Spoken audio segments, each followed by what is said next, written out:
Bismillahirrahmanirrahim. Allahumma shalli ala Muhammad. Assalamualaikum warahmatullahi wabarakatuh. Bismillah walhamdulillah summa alhamdulillah. Alhamdulillahillazi an'ama alaina wa hadana ala dinil Islam. Wa huwallazi amarna bi dzikri ismihi wa bi syukri ala ni'amihi. Asyhadu an la ilaha illallah wa asyhadu anna Muhammadar Rasulullah. La haula wa la quwwata illa billah. Wa qala rabbi shrah li sadri wa yassir li amri wa hlul 'uqdatam min lisani yafqahu qawli. Wa qala ta'ala a'udzu billahi minasy syaithanir rajim. Bismillahirrahmanirrahim.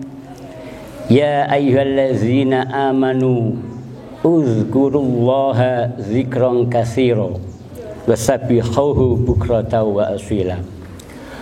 Wa qala aidan a'udzu billahi minasyaitonir rajim fadhkuruni azkurkum washkuruli wala takfurun. Wa qala Rasulullah sallallahu alaihi wasallam inna awlan nasa bi yaumal qiyamati aktsaruhum alayya salatan. Amma ba'du. Yang saya hormati Ibu Ketua SDE Cendekia Bojonegoro beserta jajaran pimpinan, Bapak Ibu dan Wakil Ketua. Yang saya hormati para Bapak dan Ibu pimpinan program studi SDE Cendekia Bojonegoro. Yang saya hormati juga para Bapak Ibu dosen dan staf karyawan Cendekia Bojonegoro. Tak terkecuali adik-adik mahasiswa SDE Cendekia Bojonegoro yang berbahagia. Wabil khusus dumateng sesepuh kita, sesepuh saya dan juga guru saya, Bapak Muhammad Subri dan Bapak Suprapto SDD atau Pak Diprap.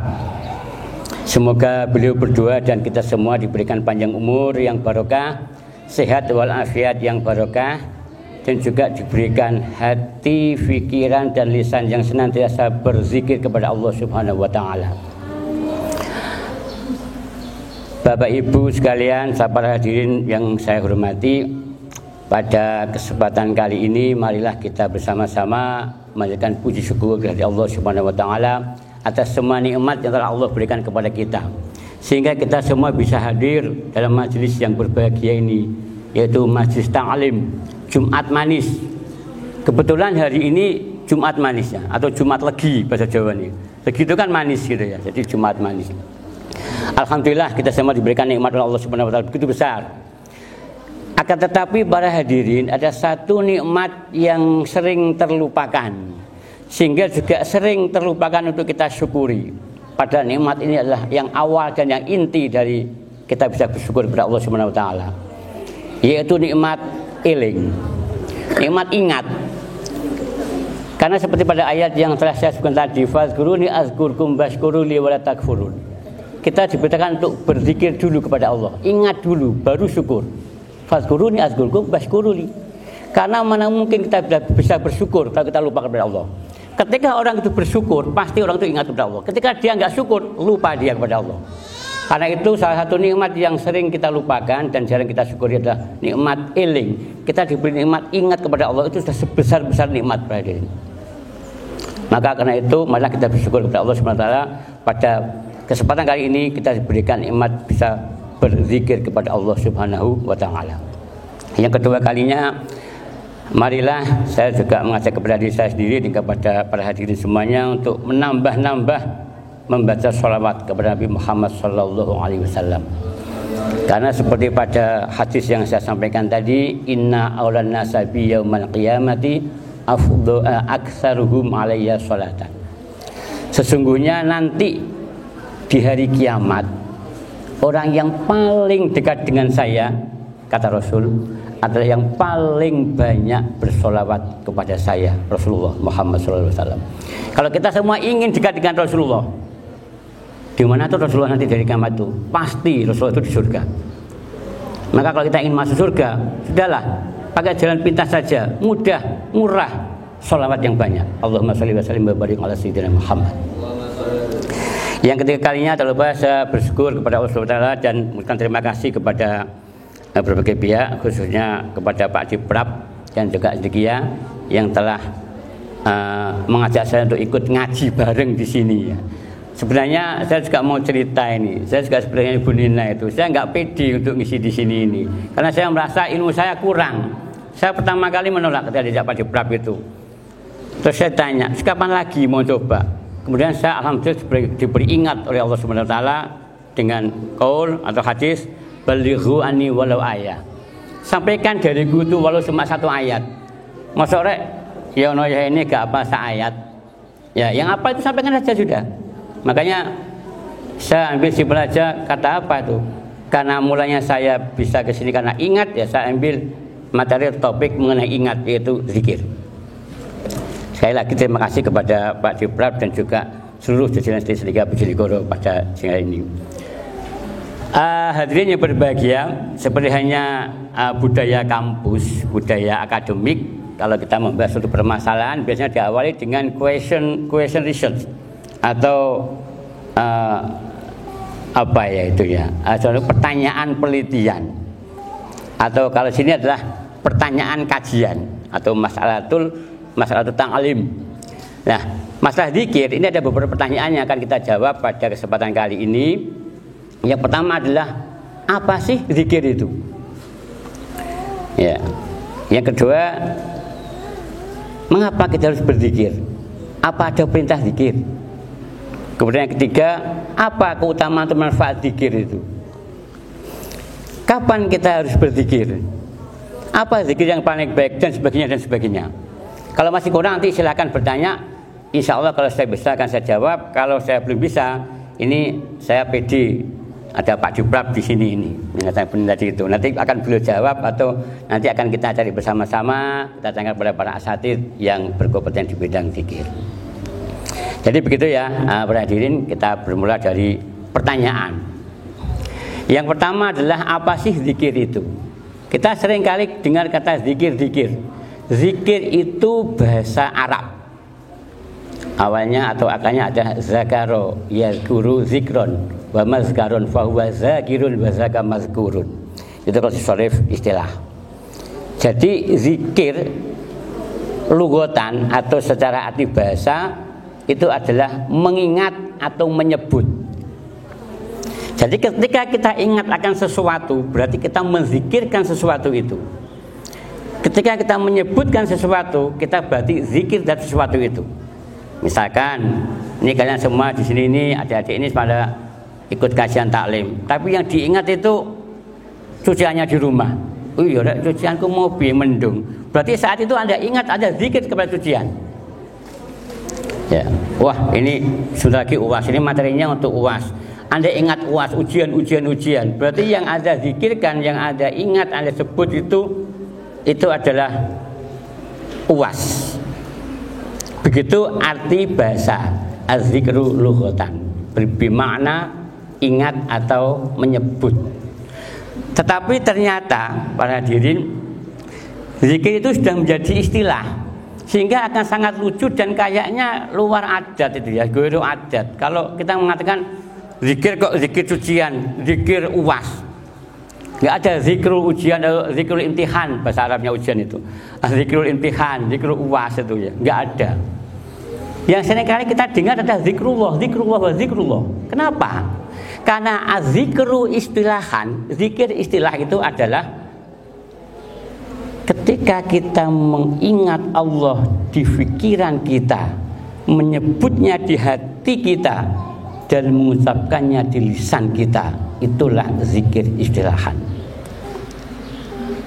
Jadi zikir itu adalah mengingat Allah di pikiran kita, di otak kita, menyebutnya di hati kita, kemudian mengucapkan di lisan kita, bahkan sampai kita itu melaksanakan perbuatan dengan seluruh anggota badan kita. Itulah zikrullah. Jadi sangat pas. Kenapa kok zikir itu kok pas? Kalau zikrullah, zikir mesti nyebut asma Allah. Kok gak zikir uas, cucian kok gak gitu ya? Karena memang zikir istilah itu seperti itu. Udah di bahasa Arab. Jadi kalau menurut misalkan kita di akademisi itu ya, secara terminologi zikir itu apa? Atau terminologi itu seperti sampaikan tadi doanya Pak Prab di akhir sambutan, semoga kita diberikan panjang umur yang semakin mendekatkan diri kepada Allah Subhanahu wa taala. Semakin mendekatkan diri. Gimana kita mendekatkan diri kepada Allah itu? Caranya bagaimana supaya dekat dengan Allah itu? Bizikri, dengan zikir. Karena zikir secara terminologi itu adalah usaha, semua upaya manusia untuk mendekatkan diri kepada Allah Subhanahu wa taala, itulah zikir. Pokoknya apapun yang kita lakukan selama itu nawa itu kita untuk mendekatkan kepada Allah, taqarruban ila Allah, maka itulah zikir. Itu zikir secara terminologi. Kita jawab sudah pertanyaan pertama, apa itu zikir? Dikembangkan adik-adik sekalian, para hadirin sekalian ya. Zikir itu apa ya? Ibaratnya kalau kita sekarang ini ada jamuan, ada minuman, sama makanan, maka zikir itu sebenarnya tempatnya di hati. Kita ingat kepada Allah itu di hati. Kita mendengar ayat-ayat Allah, melihat ayat Allah, membaca ayat Allah itu bukan sekedar di mata, tapi juga di hati. Sehingga zikir itu ibarat makanan gitu. Kalau kita jasad ya, ruh kita itu jasad, maka makanannya itu santapannya ada zikir. Zikir itu makanan hati. Gimana kita bisa merasakan coba kalau kita nggak makan sehari aja, 2 hari, kita nggak makan saum aja, mulai terbit fajar sehingga terbenam matahari, laparnya kayak gitu, ketika ada buka puasa kayaknya semuanya mau dihabiskan. Itu pada jasad kita seperti itu. Bagaimana dengan roh kita, hati kita? Sehari kita gak zikir, gersang kering hati kita itu. Berlama-lama, berhari kita gak makan, hati kita gak zikir, matilah hati itu. Makanya jangan kata hati yang mati. Hati yang mati itu yang gimana? Orangnya masih hidup. Ya hati yang tidak berzikir kepada Allah Subhanahu wa taala, karena zikir adalah makanan hati. Zikir adalah cahaya hati, pelita hati. Zikir itu adalah penyembuh sakit. Zikir itu adalah obat penyesalan. Anda menyesal, zikirlah yang banyak-banyak. Ya. Anda sedih, zikir adalah bisa merubah penderitaan menjadi kebahagiaan. Kenapa? Karena disampaikan juga tadi pada oleh Mbak Aisyah tadi itu di akhir kultumnya, wala zikrullahi akbar, bahasanya begitu. Dan sungguh pada zikir kepada Allah yang maha besar. Ingatlah sebesar-besar masalah Anda, kata beliaunya, ingatlah Allah lebih besar. Artinya wala zikrullahi akbar. Kalau Anda ingat Allah itu besar, besar pengampunannya, besar pertolongannya, besar maha segalanya, maka dengan zikir semua masalah itu akan terasa kecil, saudara. Hadirin sekalian, sehingga zikir adalah pengobat lara, ya, penyembuh sakit. Itu baru-baru ini saya juga mendengar membaca di Hello. Saya ini Helloers, bukan YouTuber, belum YouTuber, saya Helloers ini. Itu ada seorang dokter yang praktek di rumah sakit Saudi Arabia. 6 bulan praktek minim sekali yang periksa di rumah sakit itu. Penasaran nih dokter ini, kenapa? Ternyata menggunakan penelitian sekejalah ya, feasibility study gitu. Kenapa kok nggak laku-laku, nggak jarang orang yang ke rumah sakit. Ternyata orang Arab itu kalau sakit tidak langsung periksa ke dokter. Ya. Tapi apa? Ya banyak usahanya itu. Ada yang minum habatus sauda, minum madu dan sebagainya. Ada yang sedekah, dan juga ada banyak zikir kepada Allah Subhanahu wa taala. Ketika semuanya itu belum, maka baru kontrol ke dokter. Jadi dokter neng kono gak payu, gak kayak Indonesia, pengen dari dokter. Dengan zikir, insya Allah kita diberikan kesehatan, sehat walafiat jasmani wa rohani oleh Allah Subhanahu wa taala. Jadi zikir itu adalah makanan hati, makanan jiwa, pelita hati. Pokoknya wala zikrullahi akbar. Itu pengertian zikir. Kemudian yang kedua, apakah zikir itu diperintahkan? Mengapa kita harus berzikir? Haruskah kita berzikir? Ya. Pentingkah kita untuk berzikir? Seperti yang telah saya sampaikan tadi itu. Di dalam ayat yang sudah saya baca tadi, fazkuruni azkurkum. Ini bahasa Arab. Fazkuruni artinya itu maka ingatlah kalian semuanya. Fazkuruni, kepadaku Allah. Azkurkum, maka aku akan ingat kepada kalian. Fazkuruni ini kata perintah. Fi'il amr ini. Perintah. Di ayat yang lainnya tadi, ya ayyuhalladzina amanu uzkurullaha, ini perintah. Ada qaul di dalam ilmu usul fikih, kaidah usul fikih, hukum asal daripada menentukan sesuatu itu bahwa al aslu minal amri fahuwa al wujub. Ini kaidah. Kaidah itu apa ya? Rumus ya, jadi ya. Rumus. Ya. Jadi al aslu minal amri fahuwa al wujub. Asal dari perintah-perintah itu adalah wajib. Ya, kalau ini perintah fazkuruni azkurkum, uzkurullaha zikran katsira wasabbihu bukra wa asila, maka hanya ada zikir pagi, zikir sore itu dari ayat ini. Ya, dari ayat ini. Itu berarti zikir itu wajib bagi kita semuanya itu. Ya, wajib. Seperti wajibnya sholat itu ya. Sholat itu pada dirinya. Itu kan juga zikir.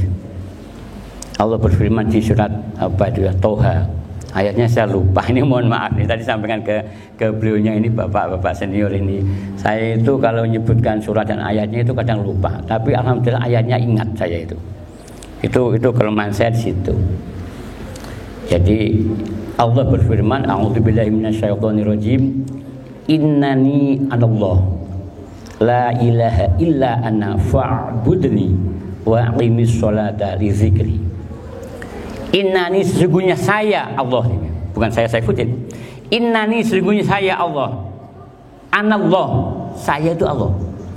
Makanya siapa toh Tuhan kita itu Allah? Dari mana tahu? Itu di surat itu, di ayat itu, bahwa Tuhan kita itu Allah. Allah itu nama Tuhan kita. Ismu Zat, kalau dalam bahasa Thariqahnya itu ya, jadi itu Ismu Zat. Ismu Zat itu termasuk salah satu dari 7 macam zikir. Ismu Zat, Allah. Innani anallah, sungguhnya saya itu Allah. La ilaha illa, tidak ada Tuhan selain ana, saya, kata Allah. Fa'budni, maka beribadahlah kalian semuanya kepadaku. Wa aqimis sholata, dan dirikanlah sholat. Untuk apa? Untuk apa kita sholat itu? Katanya, ngapain kan ente sholat? Kalau menurut ayat ini li zikri, untuk mengingat Allah Subhanahu wa taala. Jadi ada, kalau dikaitkan dengan surat yang lainnya, ada surat yang lainnya mengatakan fawailul lil musallin, celakalah orang yang sholat. Duh, sholat kok celaka? Ya, dilanjutkan ayatnya, allinahum an sholatihim sahun, yaitu orang-orang yang lupa atau lalai dengan sholatnya. Jadi kalau kita sholat kok tidak ingat Allah, lali pada Allah, percuma kita sholat itu, malah celaka, katanya begitu. Makanya inti sholat itu ya zikir, iling. Sholat kok Allahu Akbar, lisannya zikir, tapi hatinya lupa. Wah, ini levelnya berarti khusyuknya tidak ada, khasyiannya tidak ada. Makanya kalau semua amal-amal itu diiringi dengan zikir, itu artinya apa? Itu kewajiban zikir. Semua amal soleh itu tidak ada nilainya kalau tidak ada zikrullah di situ itu. Zakat juga gitu, mesti lillahi ta'ala, ada Allah SWT itu. Sholat, semuanya, haji pun, tawaf, sa'i dan sebagainya itu, umroh itu juga semuanya adalah ada kalimat ismu zat, ismu Allah di situ itu, nyebut di situ. Yang nggak baca itu ya lupa kepada Allah. Ketika melaksanakan umroh, tawaf dan sebagainya, haji itu harus ingat kepada Allah. Ya, karena Allah. Karena itu disebutkan bahwa kunci amal soleh itu ya zikrullah. Itu di kitab Madarijus Salikin Ibnu Qayyim Al-Jauzi. Itu saya suka baca kitab itu. Itu juga sebenarnya kelanjutan ya kajian ini dari kajian yang kemarin Bu Dr. Sri mengkaji masalah Al-Fatihah. Maka ya Al-Fatihah itu dikatakan intinya ada di balik iyyaka na'budu wa iyyaka nasta'in, dan ini adalah ada satu bab daripada pembahasan iyyaka na'budu wa iyyaka nasta'in, yaitu zikrullah, zikir kepada Allah. Jadi zikir itu perintah, Makanya kenapa kita berzikir? Ya karena diperintahkan oleh Allah Subhanahu wa taala. Kata mana perintah karena kita hambanya. Begitu. Jadi kalau ada orang yang enggak mau zikir, apa berarti? Enggak mau diperintah oleh Allah. Secara enggak langsung enggak mengakui Allah sebagai Kholiknya, sebagai penciptanya. Oleh karena itu, marilah kita bersyukur kita masih berikan bisa untuk berzikir. Nah, kemudian kapan kita harus berzikir? Nah, ini hadirin yang berbahagia, di akhir-akhir ini kan banyak kejadian musibah-musibah di tanah air kita ini, sehingga saya membaca juga di Hello itu ada beberapa yang mengupload itu ramalan Ronggo Warsito, pujangga kita itu. Yang kita kenal kalimat-kalimatnya itu adalah saiki jamane wis jaman edan. Nek ora melu edan, ora keduman. Tapi jangan sampai situ ya dia, jangan berhenti situ. Ning sak bejo-bejone wong sing melu edan, iku cek bejo wong sing eling marang pangeran. Ini aja mau saiki jaman edan nek ora melu edan ora keduman, itu keliru itu.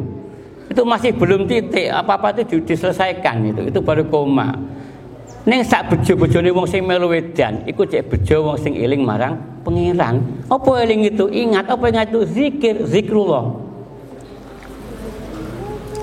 Hati yang tadi sampai kita bahas, saya sampaikan itu tempatnya zikir. Al-qalbu itu hati itu tidak bisa diisi oleh dua hal bersekaligus. Jadi kalau di situ ada asma Allah di situ, maka nggak ada setan di situ. Saya sering guyonan sama teman-teman, kenapa ya Tuhan itu kok hantu itu kok menakutkan? Tak pikir-pikir. Saya ingat Pak Prato, saya kalau ngajar itu saya buat guyonan kayak Pak Prato. Tidak 2 kali ngulangnya, 3 kali. Tak pikir-pikir, kenapa ya kok hantu itu menakutkan? Oh, kalau hantu menakutkan dibalik Tuhan berarti menyenangkan. Ya, Tuhan itu menenteramkan. Maka ala bizikrillah tatmainnul qulub. Maka dengan zikir kepada Allah hati akan tenang. Nek kon gak eling Allah, eling hantu berarti ya gak akan tenang. Semakin gak ditekan oleh Allah Subhanahu wa taala. Oleh karena itu, mari kita jaga hati kita itu untuk selalu ingat kepada Allah. Kapan itu? Ya kapanpun. Whenever. Bahkan and wherever. Dimanapun dan kapanpun pun kita harus berzikir kepada Allah Subhanahu wa ta'ala. Dalam posisi apapun, dimanapun. Ada yang ekstrim. Nanti saya akan tanyakan. Loh Pak, masa kalau kita itu di masjid sih wajar Pak kita zikir? Ya kalau kita di kamar kecil masa zikir? Zikir. Ada zikirnya sendiri. Jadi zikir itu bagi para ahlu zikri itu dimanapun dan kapanpun. Ya, zikir itu. Jadi kapan dan di mana kita berzikir itu kapanpun dan dimanapun. Hanya saja yang paling tren di apa namanya kitab kecil itu ada al-ma'surah dan sebagainya itu kan zikir pagi dan zikir sore itu memang dari ayat yang saya bacakan tadi itu, yaitu ya ayyuhalladzina amanu dzkurullaha dzikran katsiran wasabbihuhu bukratan wa asila dari itu. Jadi kan kayaknya bagi kita, bagi orang awam itu berat lah. Ingat kepada Allah terus itu kan susah Pak, berat Pak. Iya memang berat. Memang pahalanya apa namanya kontraprestasi, pahalanya ganjarannya itu surga memang berat. Surga kok enteng? Surga itu ya berat. Makanya uzkurullah dzikran katsiran, saakeh-akeh. Jangan dibilang zikir kok dihitung-hitung, kok pengen 300 dalile apa? Zikir kok 300 kali, 75 kali, dalilnya apa? Kalau kali-kalinya pas angka itu enggak ada, tapi kalau sebanyak-banyaknya itu ada. Ya ini, lah 75 itu kan banyak, ya masuk ini dalilnya. 300 itu kan banyak, ya ini dalilnya. Kita susah, maka akhirnya oleh para ulama itu dibuatkan ya paling enggak zikir pagi sama zikir sore. Yang ini juga ada dasarnya bahwa kalau zikir ini pagi dan sore itu sama dengan 1 hari, itu juga ada. Pokoknya sudahlah, dimanapun kapanpun. Bahkan Jadi ayat yang terkenal yang kita ini kalangan akademisi, kalangan para ahlul ilmi wa ahlul dzikri, ulul albab itu kan sebutkan. Ya, siapa tahu ulul albab itu? Allazina yazkurunallaha qiyaman wa qu'udan wa 'ala junubihim wa yatafakkaruna fi khalqillahi samawati wal ardh. Allazina yazkurunallaha, yaitu orang-orang yang berzikir kepada Allah, ulul albab ini. Allazina yazkurunallaha, yang zikir kepada Allah. Qiyaman wa qu'udan, berdiri, duduk, berbaring, zikir terus kepada Allah Subhanahu wa taala. Ya. Saya sering buka juga ini ya, para habaib itu ngajarkan supaya baca sholawat. Katanya beliaunya itu ada satu habib yang mengatakan, saya ini tadi duduk di sini 1 menit sudah bisa baca sholawat 100 kali. Ya, itu kan sholawat, Pak, nggak zikir. Sholawat itu zikrullah juga. Kenapa? Kita bisakah sholawat tanpa menyebut asma Allah? Nggak bisa. Mesti Allahumma sholli Muhammad, sallallahu ala Muhammad, Allahumma sholli wa sallim wa barik ala sayyidina Muhammad. Allah itu disebut mesti dalam baca sholawat itu, sehingga sholawat itu masuk ke kategori zikir, bahkan termasuk yang utama, bukan afdhul zikri, tapi yang utama. Kenapa? Menyebut sekaligus Allah dan Rasulullah Muhammad sallallahu alaihi wasallam. Jadi dimanapun dan kapanpun kita harus berupaya dan berusaha semaksimal mungkin untuk berzikir atau mengingat Allah Subhanahu wa ta'ala. Kemudian apa zikir yang paling baik itu? Wah, ini sukanya anak-anak itu pakai pilih gampangnya Pak, sangat sing paling apik pilih gampangnya sing maca pisan langsung ganjaran akeh. Karepe dhewe, iki mulai gampangi dhewe. Ya kalau tapi ada memang itu. Ya, sehingga saya di hadisnya Tirmizi, Ibnu Majah. Ini mohon maaf nih, saya juga nomor hadisnya lupa gitu ya. Tapi saya akan cari, insya Allah di hadisnya Tirmizi dan Ibnu Majah. Rawahu Tirmizi wa Ibnu Majah. Itu yang biasa kita tahu kalau kita ikut tahlilan. Ini yang ikut tahlilan, yang dia ikut tahlilan, insya Allah juga pernah dengar lah bahwa ada qaul atau ada hadis yang secara potongan aja, yaitu afdhalul zikri annahu la ilaha illallah. Sesungguhnya seafdol-afdolnya zikir itu adalah mengucap kalimat la ilaha illallah. Karena itulah sehingga kalimat ini dijadikan sebagai miftahul jannah, kuncinya surga. Tentu enggak cuma sekali diucapkan, tetapi ada suatu di Ka'bul Akbar itu ya, di kitab yang cerita-cerita istilahnya itu, cerita-cerita itu orang bahkan Dai Kondang mungkin ya, Dai Kondang almarhum juga menceritakan ada orang itu yang cuma pernah mengucapkan syahadat sekali, itu pun waktu akad nikah itu pun terbata-bata gitu ya. Saya ingat ceritanya gimana ya waktu itu, saya bisa membayangkan Pak Sinidin waktu itu sudah habis neraka itu dicari orang yang ahli surga sudah nggak ada, ternyata masih kurang 1 orang, dicari lagi ketemu sama malaikat itu kosong sampai ira nggak kelihatan, kemudian dicuci, kemudian dimasukkan surga, ditanya kenapa sampan kok sampai bisa masuk surga penghuni dewi, katanya ya pernah baca la ilaha illallah sekali, itu pun sekali seumur hidup waktu akad nikah dan terbata-bata. Ini cerita kebenarannya Allahu a'lam, tapi yang jelas di hadis afdhul zikri fa'lam annahu la ilaha illallah. Sedapat mungkin kita berbanyak membaca itu, karena di kitab yang lainnya, ini kitab yang juga kontroversi tapi untuk motivasi bagus, yaitu kitab Fadhailul A'mal atau keutamaan amal-amal itu. Dikatakan di sana itu memang kalimat la ilaha illallah ini kalau ditimbang di mizan, ini akuntansi Mbak, jangan menyesal masa akuntansi. Saya dulu dari fisika A1 itu, saya itu di SMA ya, SMA 2, alhamdulillah ranking 5 besar. Padahal saya itu nggak bisa, saya dari Madrasah Sanawiyah At-Tanwir. Banyak yang mengatakan we gak pinter we Bud Saifuddin, tapi apa dungamu mandi gitu katanya. Jadi wong pinter kalah mbek wong dungane sing mandi. Ya, seperti itu. Wong pinter kan mbek wong bejo kan. Lah wong bejo itu sak bejo-bejone wong itu bejo wong sing ngeling marang pangeran. Berarti ahli zikir itu wong bejo, wong pinter, ngalang-alangi wong pinter wong ahli zikir itu. Makanya itu zikir ae. Tapi tetap kuliah Mbak ya, tetap kuliah termasuk satu tugas, jangan terus zikir ae aku wis pinter ndak gitu. Itu kan apa yang hakikatnya seperti itu, syariahnya terus dijalankan. Jangan sampai salah menafsiri hakikat gitu. Ya, jadi itu masalah afdholul zikri. Jadi kalau ditimbang di mizan, dunia dan seisinya itu di satu timbangan, sebuah timbangan, dan kalimat la ilaha illallah di sisi yang lainnya, maka masih berat kalimat la ilaha illallah Muhammadur Rasulullah. La ilaha illallah ini. Wallahu a'lam bishawab. Itu makanya afdholul zikri itu. Ya, mari kita berbanyak baca la ilaha illallah. Afdholul zikri la ilaha illallah. Menurut para ahli sufah, ahli sufi, ahli thariqah, paling enggak setelah satu sholat itu 165 kali. Kenapa 165? Jangan tanya itu. Pokoknya itu dengan banyak. Hadisnya ada enggak? Jangan tanya hadis. Itu ada di Quran. Pokoknya wasabihu burda wasila, dan zikirlah kepada Allah, fazkuruni azkurkum, atau uzkurullah zikran katsira, sebanyak-banyaknya. 165 itu banyak apa enggak? Banyak, berarti masuk ayat itu. Ya, usahakan. Pokoknya jangan sampai lancing salam kemudian assalamualaikum, mau apa? Tugasku gemari, ya, rekomendasiku gemari. Jangan gitu.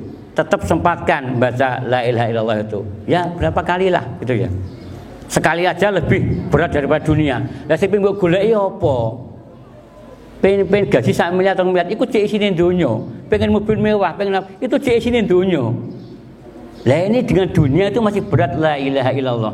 Terus kurang apa kita itu dengan kalau itu. Jadi mohon adik-adik sekalian dan juga para bapak ibu dan terutama pada saya sendiri, jangan setelah salam itu langsung penting sempatkan zikir kepada Allah Subhanahu wa taala. Sebut subhanallah 35 kali, alhamdulillah 33 kali, alhamdulillah 30 kali, Allahu akbar 33 kali. Minimal itu hadisnya ada. Ya. Kemudian macam-macam zikir. Bagaimana macam-macam zikir itu?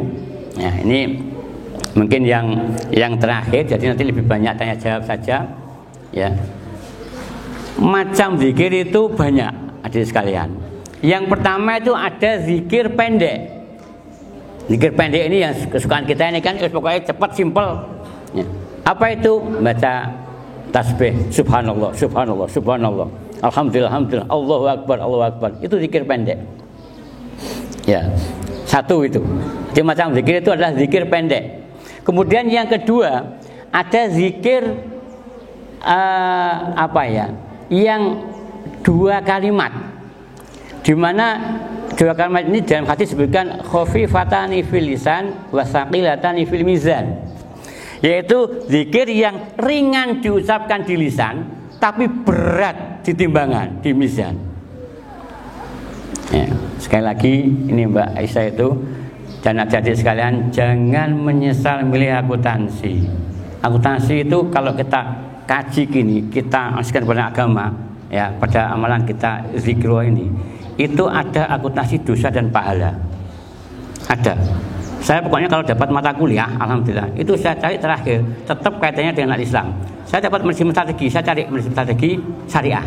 Akuntansi syariah atau akuntansi Islam, yaitu dosa dan pahala. Ada bukunya itu, ada, selalu ada. Alhamdulillah saya selalu menemukan.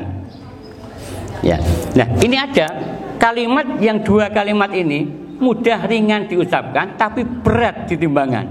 Yaitu apa? Subhanallah wa bihamdihi, subhanallahil azim. Kalau kita sudah tahu itu, maka ya dilaksanakan, diamalkan. Karena ilmu itu kalau nggak diamalkan, bagian pohon yang nggak berbuah. Subhanallah bihamdihi, subhanallahil azim. Bahkan saya pernah dapat ijazah. Ini mohon maaf ini yang nggak anugerahkan ijazah. Saya pernah dijazahi. Atau ijazah itu sebenarnya dikasih perintah amalan disetujui sama beliaunya itu. Ya, setiap sholat subuh setelah azan sebelum iqamat suruh membaca baca ini loh 100 kali. Subhanallah bihamdihi, subhanallahil azim, astagfirullah 100 kali sebelum setelah muazin azan dan sebelum iqamat. Apa itu utamanya? Ini dasar anak muda ini. Terus manfaatnya apa? Keunggulannya apa? Utamanya apa? Itu loh. Zikir saya takut manfaatnya ya gitu. Ben sugih, ben apa? Ben pinter, ben lulus, ben ya Allah alam. Pokoknya lakoni yang kula roh dewi gitu. Itu ciri ulama dulu. Pokoknya lakoni yang kula roh dewi. Jadi itu memang tingkatan kita ya, tingkatan kita memang termasuk saya juga kadang masih kita di ekonomi itu biasanya masih pikirannya masih ekonomi, masih basicnya itu masih apa ya, masih jual beli. Jadi ibadah kita juga masih seperti tarafnya, levelnya, makomnya masih ibadah para ini berniaga. Aku nek ngene iku badiku apa oleh apa, aku nek ngene oleh apa. Itu masih itu amal-amal yang kita masih dasar. Tapi ya alhamdulillah itu juga termasuk masih termasuk amal ya, masih termasuk ya baik juga, tapi harap ditingkatkan lagi begitu aja. Itu kan baru makom yang kesekian. Ya. Jadi mari kita kerjakan zikir yang kedua ini. Khafifatan filisan wa saqilatan fil mizan. Ringan diucapkan dan berat ditimbangkan. Ada zikir lagi, yaitu zikir 4 kalimat yang disukai oleh Allah Subhanahu wa taala. Yaitu subhanallah alhamdulillah wa la ilaha illallah wallahu akbar. Subhanallah alhamdulillah la ilaha illallah Allahu akbar. 4. Ini khasiatnya, wah kalau khasiatnya lagi ini, fadhilul amal. Itu besar. Ya. Bahkan ada juga yang mengatakan itu adalah penyangkanya dunia. Jagain dunia. Oga ana wong ngomong iku, ambruk dunia itu alias kiamat. Ada yang kok seperti itu. Wallahu a'lam. Yang jelas itu adalah zikir-zikir hal yang baik. Kita jangan sampai terbawa pada diskusi pada konflik-konflik yang itu gini-gini, ya usahlah. Itu kalimat baik, kalimat thayyibah, mari kita berbanyak untuk mengucapkan itu. Yang berikutnya adalah zikir memerdekakan budak. Artinya pada saat Rasulullah SAW masih hidup, itu kan di zaman itu masih ada perbudakan para hadirinnya. Nah, siapa yang berzikir dengan ini sama dengan pahalanya memerdekakan budak. Itu kan karena asbabul wurudnya itu kan ada sahabat yang mengeluh atau istilah itu sambat kepada Kanjeng Nabi. Kanjeng Nabi enak ya wong sing sugiku, iso untuk pahala dengan budak. Ya saya ini orang enggak punya. Akhirnya apa kata Nabi itu? Kalau Anda berzikir ini nanti itu, maka pahalanya sama dengan memberikan budak. Apa itu? Zikirnya la ilaha illallah wahdahu la syarikalah lahul mulku lahul hamdu wa yumiitu wa huwa ala kulli syai'in qadir. Kita edowo, tapi aku yakin nanti kalau kita ucapkan gampang ngapalane. La ilaha illallah wahdahu la syarikalah lahul mulku wa lahul hamdu yuhyi wa yumiitu wa huwa ala kulli syai'in qadir. Membaca itu sama dengan memerdekakan budak. Ini kalau saya pengajian zikir itu jejak bareng. Enggak terasa, saya tadi sudah mengucapkan 2 kali. Saya sudah memerdekakan 2 budak tadi itu di sini. Nah, akhirnya dibujuk apa ya sama ustadznya. Mari kita baca bersama-sama. Enggak terasa kita sudah memerdekakan budak semuanya di sini. Ya, itu trik daripada mubalik kita itu seperti itu. Jadi itu di antara masih banyak lagi macam-macamnya. Nanti silakan untuk dipertanyakan. Ada yang mengatakan zikir itu jahri, zikir yang terang-terangan, zikir sembunyi-sembunyi dan sebagainya. Bahwa kapan dan di mana kita harus berzikir, dimanapun dan kapanpun, dimanapun itu gimana? Saya pancing tadi, ya kalau kita waktu ke toilet Pak gimana? Kita jangan sampai lupa juga ketika masuk kan toilet kan gimana? Doanya. Allahumma inni a'udzubika minal khubuthi wal khaba'is. Ingat kan? Masuk, kita lupa, menengai. Ya enggak, gimana caranya supaya kita ingat kepada Allah, enggak lepas dari zikir. Nah, ada macam zikir. Yang pertama ada zikir jahri, zikir yang dengan lisan, zikir yang terucap, yang kedengaran. Ada zikir yang kedua, zikir siri, yaitu zikir di hati. Nah ini, kita tanyakan, gimana Pak zikirnya? Mohon maaf ya, ketika kita qadha hajat, BAB. Ya zikir, orang dulu katakanlah mohon maaf ya, ketika keluar plung gitu, alhamdulillah, tapi tidak terucap di hati, alhamdulillah. Itu zikrullah. Insya Allah saya tanya kepada ustadz-ustadz manapun yang ahli syariat dan sebagainya, tidak apa-apa zikir itu. Itu zikir, tapi jangan diucapkan ya. Itu kalimat thayyibah yang bukan. Tapi apa? Sirri, fi sirri wa alani, lahum ajrun 'inda rabbihim, wa la khaufun 'alaihim wa la hum yahzanun. Jadi ada zikir jahri, ada zikir sirri. Itu namanya zikir qalbi adik-adik ya. Zikir hati. Zikir hati. Jadi kalau bisa ya hati zikir terus Allah, Allah gitu. Dan satu hadis disebutkan zikir hati itu 70 kali lipat lebih utama daripada zikir lisan. Saya kira itu yang bisa saya sampaikan dahulu mengenai masalah zikir. Dan kalau membahas masalah zikir itu tidak ada habis-habisnya. Bahkan saya punya angan-angan, punya doa. Saya baru 2 kali ikut kajian di sini, saya alhamdulillah senang sekali. Terutama kalau mendengarkan adik-adik yang kultum itu saya senang. Ya, senang. Ya. Ternyata juga ada yang belum saya ketahui dari itu. Ya. Jadi saya senang. Sehingga saya punya pikiran mungkin bisa juga saya duplikasi. Mohon izin ini kepada Pak Prapto, Pak Sobri. Mungkin akan saya bawa ke Unisda Lamongan seperti ini nih. Kebetulan saya sekarang di bidang akademik, Bu. Saya di bidang akademik. Ya, jadi mungkin akan saya bawa, tapi ya tahun depan mungkin kan belum bisa. Ya, saya juga berpikir untuk distrik nikah ini, kelak saya berdoa semoga nantinya untuk para bapak ibu dosen dan staf karyawan ada satu majelis lagi. Bukan hanya majelis ta'lim, tapi majelis zikir. Majelis zikir, dikembangkan majelis zikir. Ya. Tapi memang bagus awalnya harus majelis ta'lim dulu, karena kita jangan belum bisa zikir kemudian bikin majelis zikir gitu ya. Karena zikir itu ilmunya zikir itu kita pasti di majelis ta'lim. Begitu. Mungkin itu yang bisa saya sampaikan. Ada kurang lebihnya saya mohon maaf. Wallahul muwaffiq ila aqwamit thoriq. Wassalatu wassalamu ala Muhammad nabiyil ummi wa ala alihi wasallam. Alhamdulillahirabbil alamin. Assalamualaikum warahmatullahi wabarakatuh.